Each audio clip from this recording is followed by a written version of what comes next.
Dahil nga sa pagiging makasarili ni Meghan ay unti-unti nang nasisira ang reputasyon ng Yumi. Laking pagbabago na nga ng level up ni Minchi at laking tuwa din naman ito ni Papsi Perry.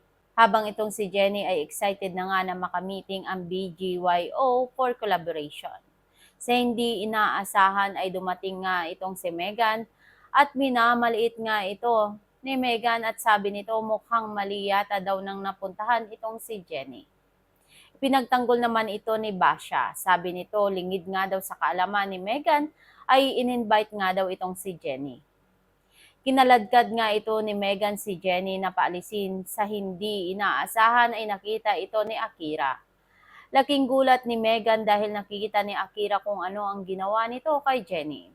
Buo na nga ng pasya ng BGYO na si Jenny ang kukunin nila para sa kanilang collaboration. Napahiya naman itong si Meghan. Exciting na nga ang mga mangyayari sa Born to Shine dahil pagkatapos ng collaboration ni Jenny sa BGYO, ay magkakaroon ito ng guesting kay Tito Boy Abunda. At magsisimula na nga ang recording solo album nito.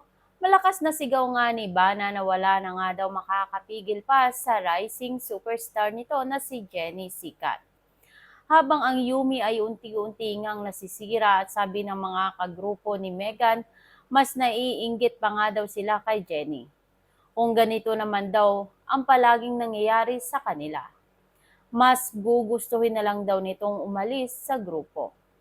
Habang si Amelia ay pumunta nga sa bahay ni Minchi, sabi nito saan daw itong si Jenny.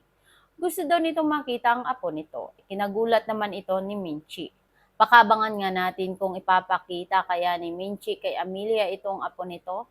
Yan ang ating pakabangan sa mga susunod pang episode ng Born to Shine.